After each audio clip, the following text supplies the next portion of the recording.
Good day, engineers. So, ipagpapatuloy lang natin yung ating chapter 3. Natapos na tayo dun sa mga formula ng or sa derivative of algebraic functions.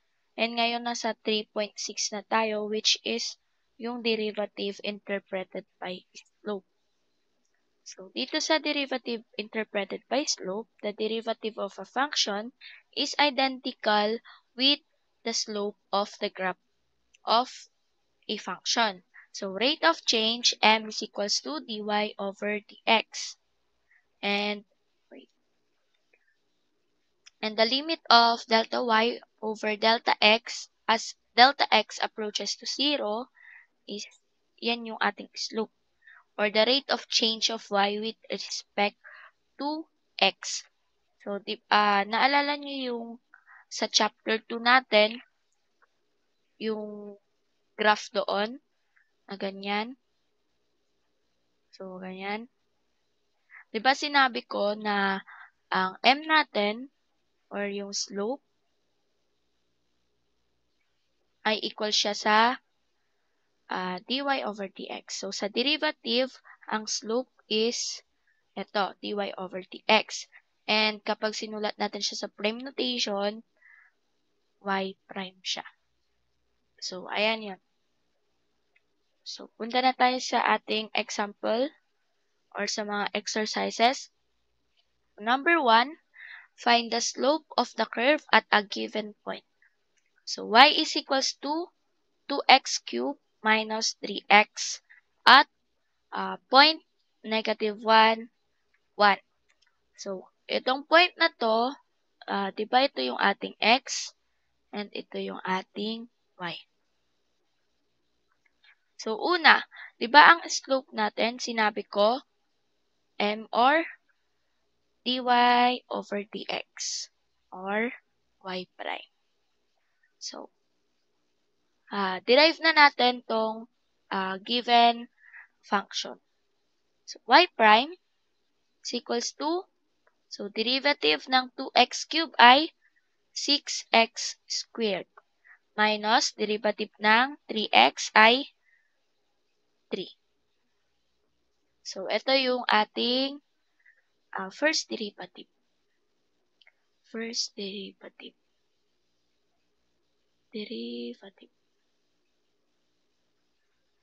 Or yung y prime.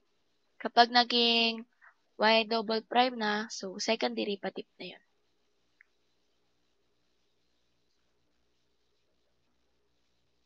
Kapag nag-second derivative natin, i-derive lang natin yung ating first derivative. Parang gano'n.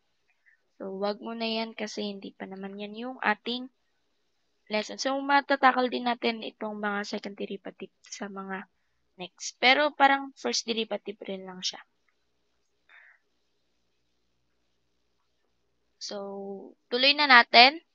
So, since slope ang hinahanap or yung value ng slope ang hinahanap at may binigay na point dito, so isa-substitute natin itong given point sa ating dito, sa ating sinolve na y prime. So, y prime is equals to 6. Ang x natin ay negative 1 squared minus 3. So, y prime is equals to 6 minus 3. So, ang y prime natin ay 3. Or yung ating slope. Ayan. Kapag isusulat nyo ito, lagyan nyo na lang dito ng at negative 1, 1. So, pasingit na lang. So, next problem. Wait. Check ko lang kung nagre-record. So, next problem natin, meron tayong y is equals to 1 minus 3x plus x cubed over x squared at point 1/2 and negative 3 over 2. So, ito yung x natin and ito yung ating y.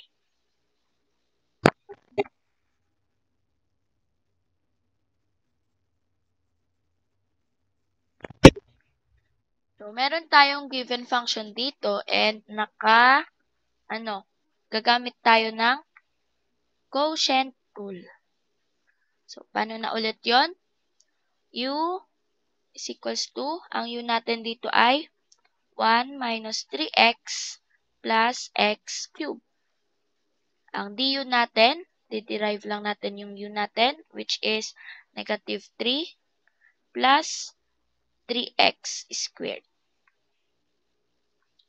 Ang v naman natin ay x squared. dv natin ay 2x. Sulat na din natin yung ating v squared, which is x squared raised to 2. And kapag ganyan, diba, sa property ng exponent, magiging x raised to 4. So, ang formula natin sa quotient rule ay, so, y prime is equals to v du minus u dv over v squared.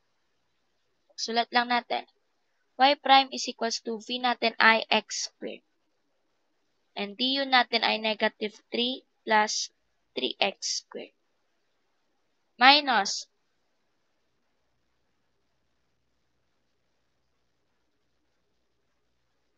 ang u natin ay 1 minus 3x plus x cubed. And ang dv natin, 2x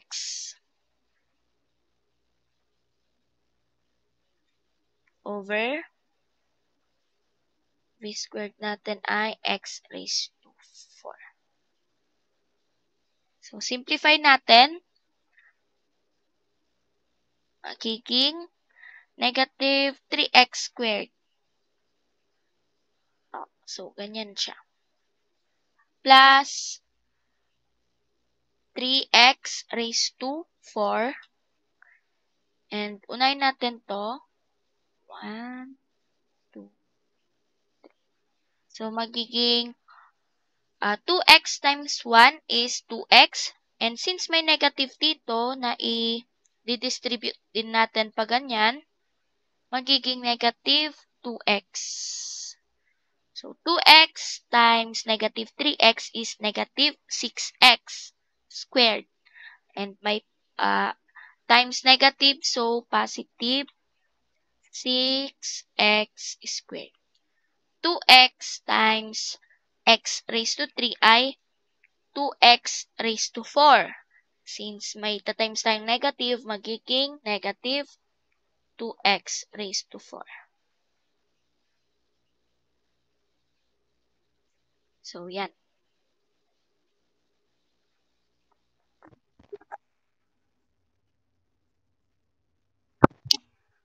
Over x raised to 4. So, yan na siya. Pwede natin combine yung mga like terms. 3x raised to 4 minus 2x raised to 4 is 1x raised to 4. Negative 3x squared plus 6x squared ay positive 3x squared minus 2x over x raised to 4. So, pwede na natin i-substitute yung given point, which is yung x ay 1/2. So, 1/2 raised to 4 plus 3 times 1/2 raised to 2 minus 2 raised to minus 2 times 1/2 all over 1/2 raised to 4. So, kapag kinalculate nyo yan, ang magiging sagot ay negative 3. So, ang slope is negative 3.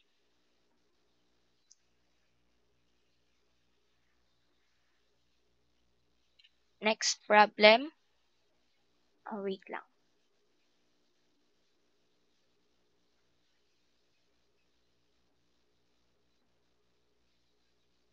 So, next problem na tayo.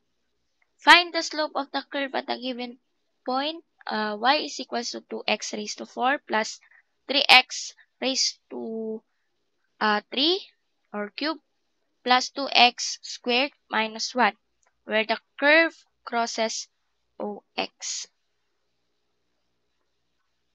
So, sulat ko lang at point. So, iba na siya dun sa previous example natin since walang binigay na point or wala yung parang nakaganyan, X and Y. Pero, may sinabi naman siya, where the curve crosses OX. So, at point where, sulat ko lang where the curve crosses OX or 0x, Y is equals to 0. So, itong OX ay x-axis.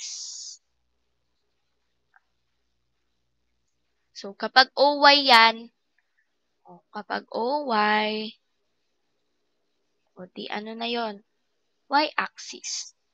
And kapag nag-crosses siya sa y-axis, x is equals to 0. So, tandaan nyo yan or try nyo i-review yung ganyan kasi baka malay nyo, ganyan yung ibigay ko sa inyong quiz. Diba? So, derive na natin yung given function. Y prime is equals to 8x cubed plus 9x squared plus 4x. Since na alam natin na ang y is equals to 0, hindi naman natin siya pwedeng i-substitute dito kasi wala naman tayong pagsasubstitutan. Diba? So, kailangan natin ng x. So, para makakuha ng x, equate natin tong function na to sa 0. So, magiging 2x raised to 4 plus 3x cubed plus 2x squared minus 1 equals 0. Since y is equals to 0, so magiging 0 tong y. So, sana na-gets nyo yun And para makakuha tayo ng value ng x, so pwede tayong mag-factor. But, kung mapapansin nyo, x raised to 4, x raised to 3. So, medyo mahirap, di ba? Ang best way para mahanap natin ang value ng x kapag ganito kahaba yung equation is gagamit tayo ng synthetic division. So, sana alam nyo pa rin mag-synthetic division. So, ito. Kakopy lang natin yung mga coefficient ng mga term. And mag-a-assume tayo na ang x ay negative 1.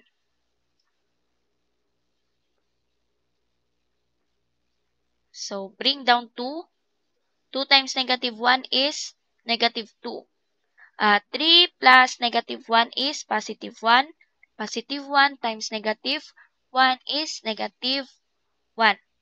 Positive 2 plus negative 1 is 1. Negative 1 times positive 1 times negative 1 is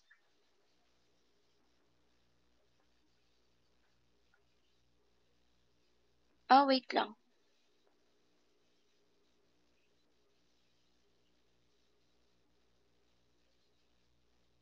May kulang pala akong nailagay. Sorry.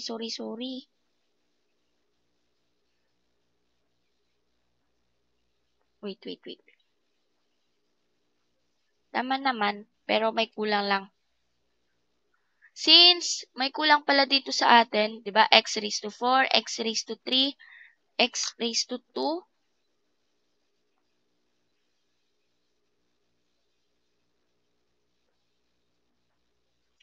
And wala tayong x, yung x lang. Kasi dapat pag magsi-synthetic division tayo is magkakasunod. Kunwari, x raised to 4, x raised to 3, x raised to 2, x, tsaka yung constant na. So, since walang x, magkakaroon tayo ng 0 dito. So, 0. And then, yung negative 1 na. So, ito yung x raised to 4. Wait lang, ang kalat naman na ng screen. Hala, sana hindi kayo nalito dun So, ito,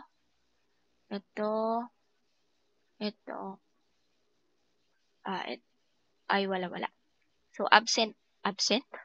So, wala ito. Ito yung x lang. And ito yung ito. So, sana nakita nyo yun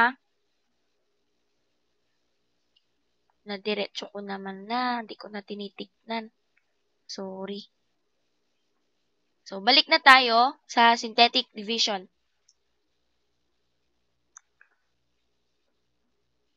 So, magiging bring down 2. 2 times negative 1 is negative 2. So, pag plus 1. 1 times negative 1, negative 1. So, 1. 1 times negative 1 is negative 1, negative 1. So, negative 1 times negative 1 is positive 1. So, magiging 0 siya. So, ayan na yung ating value ng x, which is x is negative 1. Pero pwede pa tayong makakuha ng ibang value ng x. So, ituloy-tuloy na lang natin tong synthetic division natin dito. So, x is equals to 1/2. So, mag-assume lang ulit tayo. Mag-assume tayo pero alam ko na yung sagot, no? So, 1/2. So, kapag nag-assume kayo, for example, ito, positive 1, positive 1 yung in-assume nyo.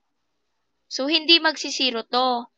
Ibig sabihin kasi kapag hindi nag-zero, yung value na in-assume nyo is hindi value ng x nung given equation. So, iisip ulit kayo ng ibang value ng x. So, yun. Try nyo sa 1, negative 1, 2, negative 2, ganon. Pero sa calcu, meron ng shortcut Pero kailangan nyo ng solution pag mag-quiz kayo. So, bring down 2. 2 times 1/2 is 1. 1 plus 1 is 2. 2 times 1/2 is 1. 1 plus 1 is 2. So, 2 times 1/2 ay 1 and 0 na. So, meron na tayong x plus 1. Ito yon. And x negative 1/2. At isulat natin ito. Wait, ibang kulay na nga. So i-rewrite natin to. So, magiging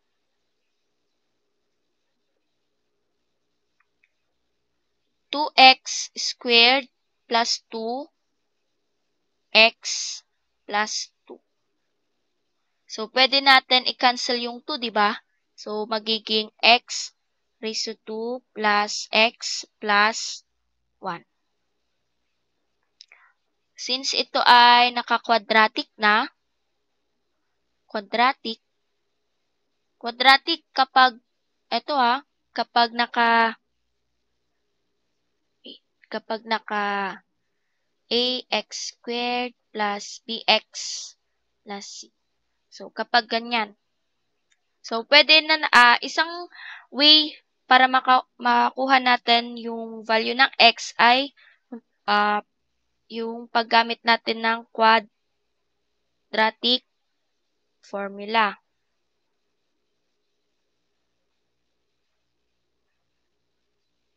So, ang quadratic formula ay x is equals to negative b plus minus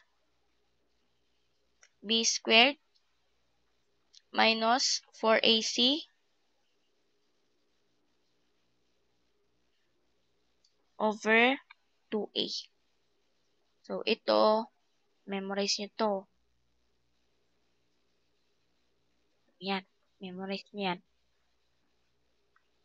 So, substitute natin, x is equals to, ang b natin ay 1. So, negative 1 plus minus square root of b natin na 1 squared minus 4. Ang a natin ay 1. Ang c natin ay 1. Over 2, ang a natin ay 1. So, wait lang, calculate ko lang Negative 1 plus square root of.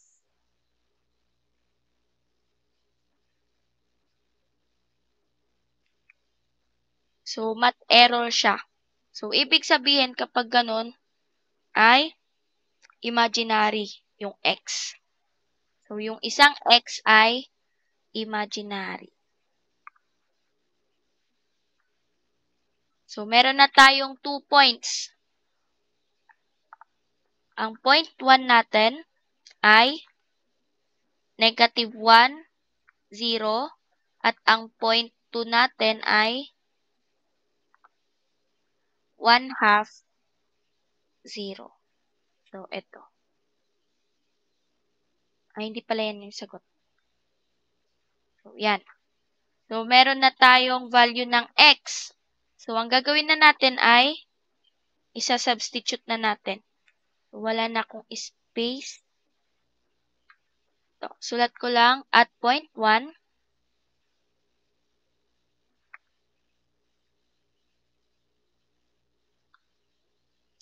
negative 1, 0.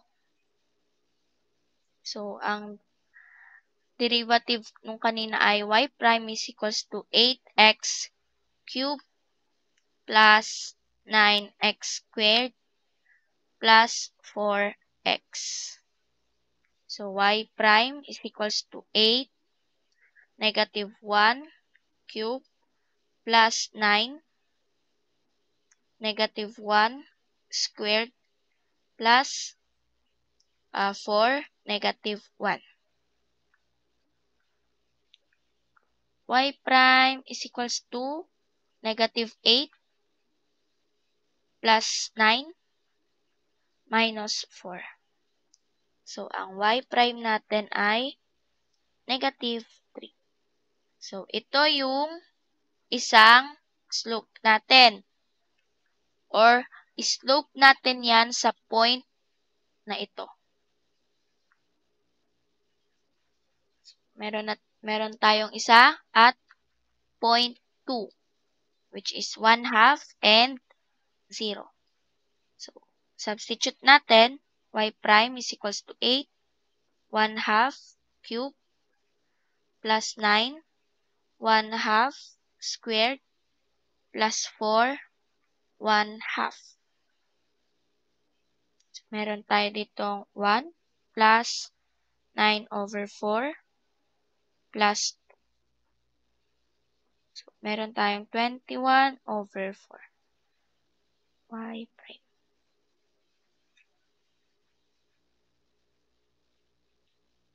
Wait, double check ko. Tama, 21 over 4. So, ito yung slope sa point 1/2 and 0. So, kapag drawing natin yan, so, diba meron tayong Cartesian plane? Sa point na negative 1, 0, kunwari ito sa point negative 1, 0, which is dito, diba? Ang slope ay negative 3. And sa point 1/2, 0, dito, ang slope ay 21 over 4. So, parang ganito yung kanyang drawing. Ganyan. Pero sinearch ko to kanina kasi na-curious din ako sa itsura. Parang ganito yung kanyang graph. Parang hindi siya parabola. Kasi parang may something din dito eh. Parang baluktot. Ganun. So, parang ganyan.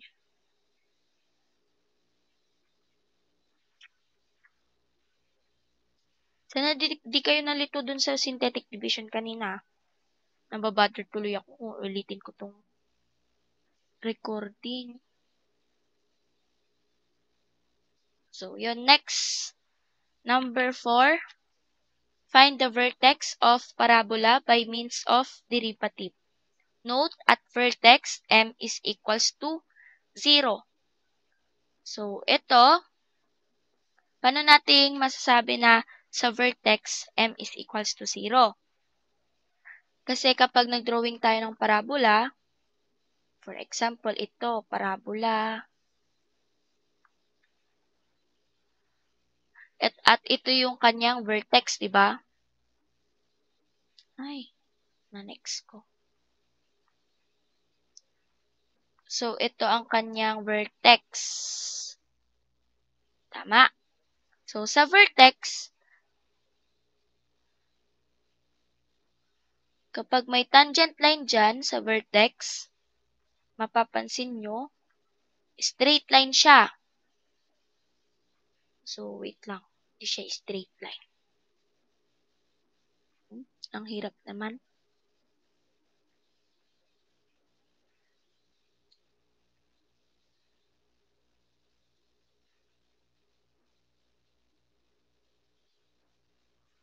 Straight line. Basta straight line yan, kunwari. So, dito, sa point na ito, sa vertex natin, mapapansin nyo, kapag straight line, wala siyang slope, di ba? Kasi ang slope ay rise over run. Parang ganon.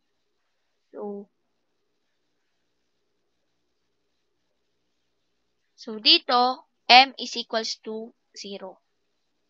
Kasi straight line siya. Ganon din kapag ganito yung itsura ng parabola. Sa vertex, yung tangent line, so straight line din yan, so m is equals to 0. Yan yun. Kaya sabi niya, at vertex, m is equals to 0. So, pinapahanap yung vertex natin. So, vertex is para din siyang point. So, meron tayong given function dito, y is equals to 4x squared minus 4x plus 3. So, y prime is equals to 8x minus 4. And sabi, m is equals to 0. Diba ang y prime natin ay m? So, equate natin siya sa 0. 8x minus 4 equals 0. So, kunin natin yung value ng x. 8x equals, lipat natin yung 4. Divide both sides by 8. So, meron tayong x is equals to 4. What 4? 1/2. 4 over 8 is 1/2. Since meron na tayong x, substitute na natin siya sa ating original equation. So, y is equals to 4 1/2 squared minus 4x plus 3. So, y is equals to 1 minus, bakit x to? 1/2 to. 1/2. So, 2 plus 3. So, y is equals to 2. So, ang vertex natin ay 1/2, 2. So, vertex is para rin siyang point. So, sana di kayo nalito ha. Kanina, kinukuha natin yung mga slope or yung sa y prime. So, ngayon naman, hindi binigay yung point kasi yun yung hinahanap natin. ang binigay sa atin is slope, which is 0. So, parang bumaliktad. Nakuha nyo? So, sana nakuha nyo. Kapag hindi nyo na-gets, tanong lang kayo sa akin. Chat nyo lang ako sa group chat. Sa group chat kayo magtanong para lahat makakabasa ng tanong nyo. So, kung lesson naman natin. Pero pag masyadong personal, ganon, parang feeling nyo nahihiya kayo, i-chat sa group chat. So, PM nyo lang ako. Pero kapag about topic naman, siguro naman gustong malaman din ng iba. So, chat kayo sa GC. So, ayan. Next, meron tayo dito, 9x squared plus 6x minus 18y minus 35. So, dito, parang same din kanina. Kukunin natin yung derivative. So, magiging 18. Wait. Arrange muna natin pala. So, kapag itong pagsama-sama natin yung mga x and mga y. So, ito yung naiiba. So, lipat natin sa kabila. Kapag nilipat natin sa kabila, magiging positive siya. So, 9x squared plus 6x minus 35 equals 18y. At after nan, saka tayo mag-derivative. So, 18x plus 6 equals 18y prime. Since sabi m is equals to 0, so 18x plus 6x, I mean 6, equals 18 times 0, so magiging 0 na yan. Matitira, 18x plus 6 equals 0. So, lipat natin sa kabila yung 6, magiging 18x is equals to negative 6. And divide both sides by 18. So, x is equals to negative 1/3. So, parang kanina, isa-substitute natin itong value ng x sa original equation natin. So, 9 times negative 1/3 squared plus 6 negative 1/3 minus 18y minus 35 equals 0. So, magiging 1 minus 2 minus 18y minus 35 equals 0. So, lipat natin si 18y. 18y is equals to 1 minus 2 minus 35. So, 18y is equals to negative 36. And divide both sides by 18. So, magiging y is equals to negative 2. So, ang vertex natin ay negative 1/3 and negative 2. So, yan na yung ating sagot. Sana nagets nyo kanina ang hinahanap ay slope. Ngayon, vertex na. So, dapat pala hindi ko na lang nilagay ito, no? Baka malito kayo.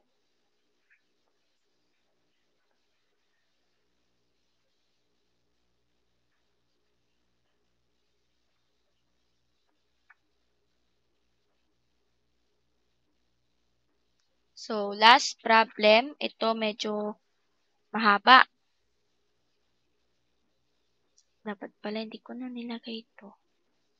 So, find the points where tangent is parallel to OX. So, OX na naman. Nabasa nyo na naman si OX. And when we say OX ay x-axis. X-axis. And sa x-axis, y is equals to 0.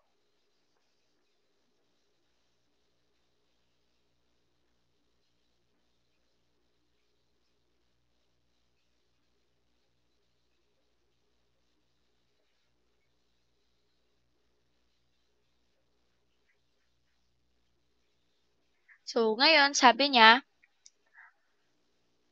yung tangent daw ay parallel sa OX. So, meron tayong curve dito. For example, ganyan. When we say parallel, so ito.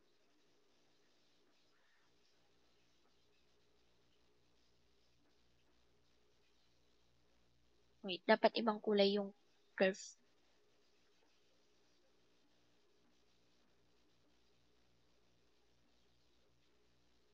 So, ayan.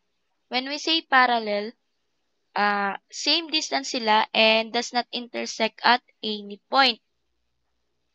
Since sinabi niya na parallel siya sa OX,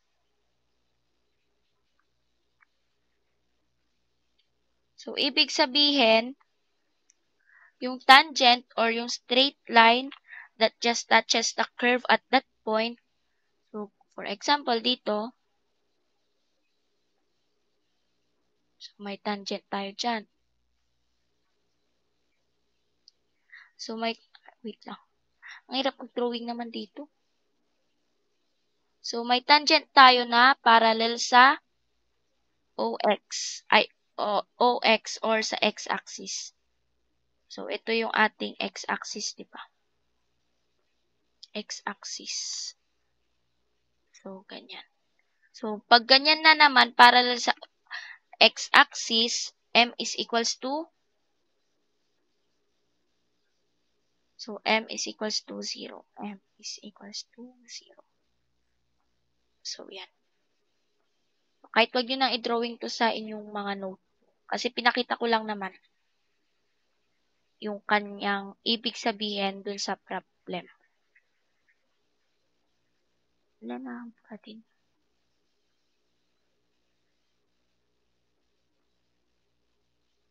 So, ayan. Number 1. Since alam natin na ang slope ay equals to 0, so, derive natin, magiging 6x squared minus 6x minus 12 equals 0. So, meron na, divide natin sila sa 6. Diba? So, magiging x squared minus x minus 2 equals 0. Pwede natin i-factor out. So, makakakuha tayo ng value ng x, which is x is equals to, so, x minus 2, x plus 1. So, try nyo mag-factor. So, feeling ko naman alam nyo na mag-factor kasi sa GE4. Factoring yung isang topic doon. So, ayan. X minus 2 equals 0. X plus 1 equals 0. So, kapag nilipat natin si 2 or negative 2, magiging positive 2. Pag nilipat natin si positive 1, magiging negative 1. So, meron na tayong value ng x. So, hanapin na lang natin yung value ng y kasi ang hinahanap ko dito sa problem na to ay points.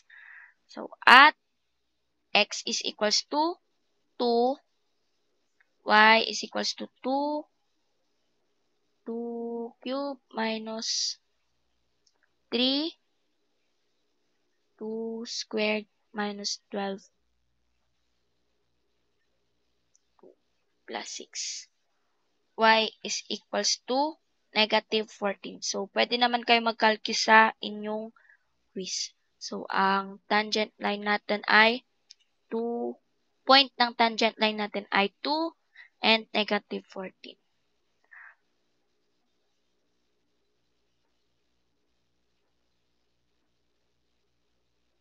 So, at yung isang x natin is negative 1. So, y is equals to 2, negative 1 cube minus 3, negative 1 squared minus 12, negative 1 plus 6. So, meron tayong y is equals to 13. At isang point ng tangent line natin ay negative 1 and 13. So, ito, may tip ako sa inyo. Kapag point ang tinatanong, magsasubstitute kayo dun sa original. Yung hindi pa na-derive, so kapag slope ang hinahanap or tinatanong, dun kayo mag-substitute sa first derivative.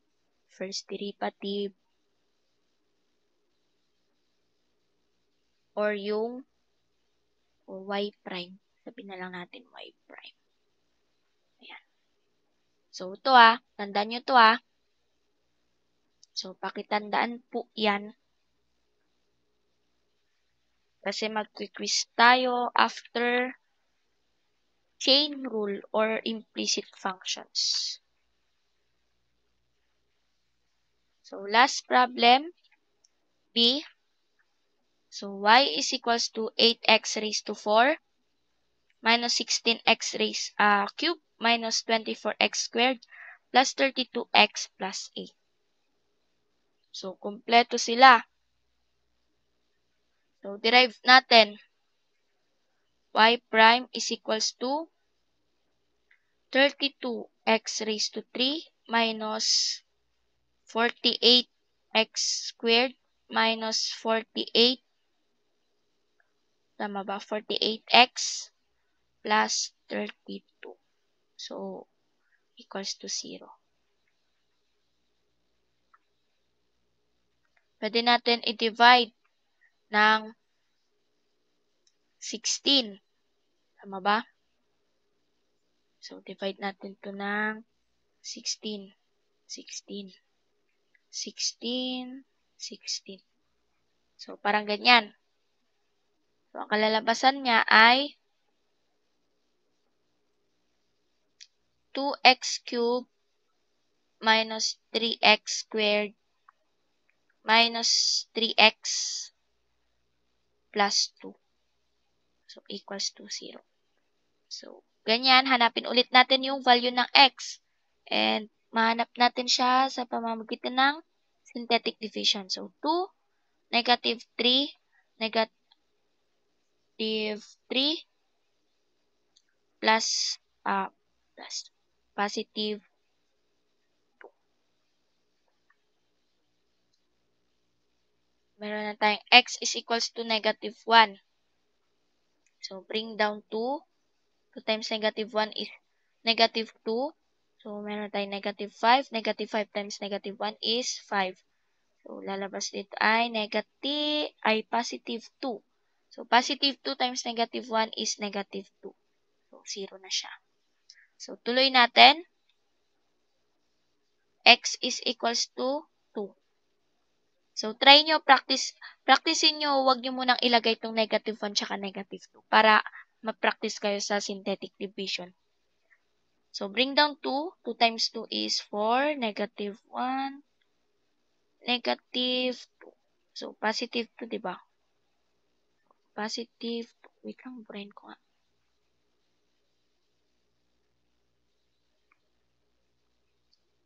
So, 0.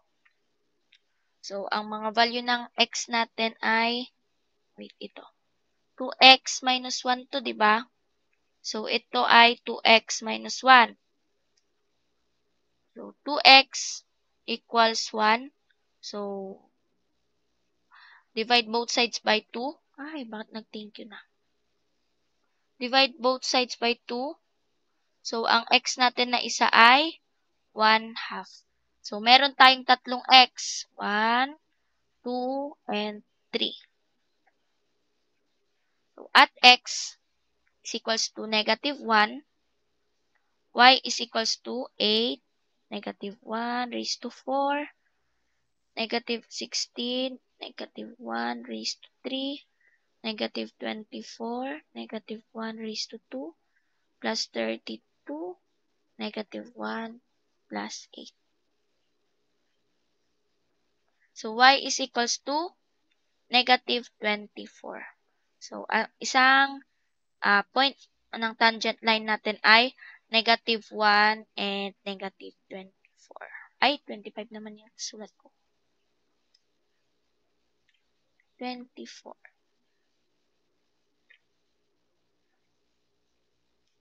So, ito na yun. At x is equals to 2, y is equals to 8 times 2 raised to 4 minus 16, 2 raised to 3, minus 24, 2 raised to 2 plus 32 times 2 plus 8. Haba. So, y is equals to, pakalkyo na lang dyan at pakicheck, negative 24. So, ang isang point ng tangent line natin ay 2, negative 24. Ba't 25 na susulat ko? 24. So, ayan.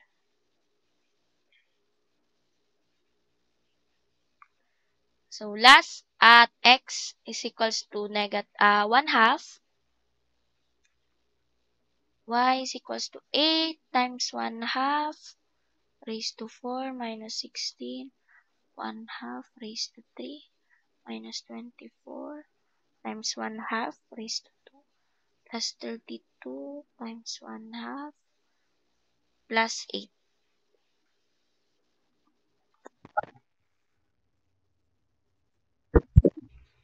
So, ang y natin dito ay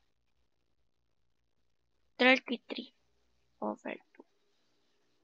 So, ang isang point ng tangent line ay 1/2 33 over 2. Pwede ko palang ipa-multiple choice dito, no? Parang ano ang point, ang hindi point, ganon, ng equation na to. Parang ganon. Tapos ito yung mga pagpipilat. A, B, C. Tapos mag-iisip ako ng isang point na hindi kasali. So, yun. So, ang mga sagot ito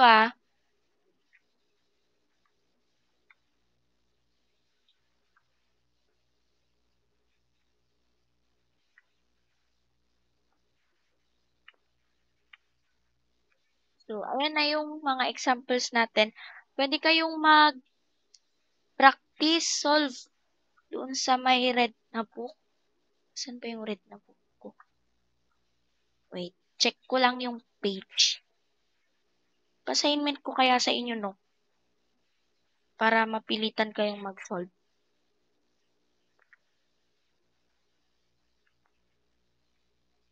Find the slope. Ang dami pala, oh. So, page. Ito ba yun?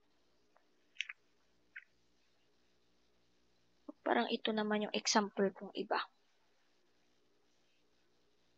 Dito na lang ako magsulat sa may thank you. So, dito, meron tayong mga ibang problems. Page 44. Nung book ni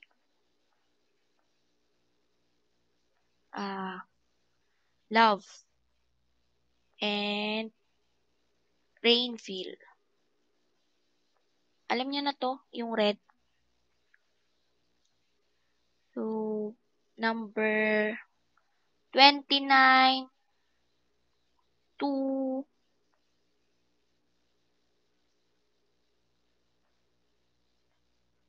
saan ba?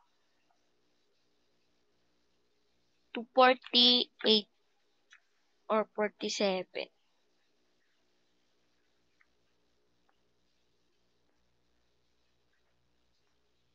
to 47. So, ito paki-practice solve. Yan. Baka malay nyo dyan ako kumuha or gumaya ako dyan. Palitan ko lang yung mga exponent, diba?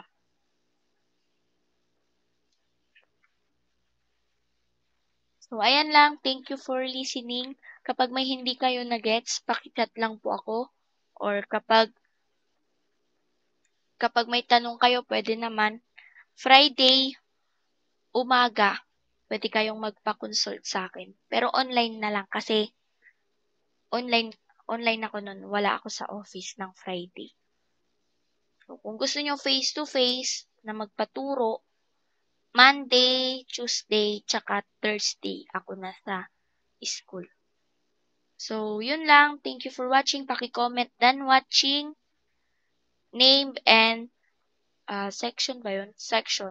Or pakibasa na lang yung video description natin. So, yun lang. Bye-bye!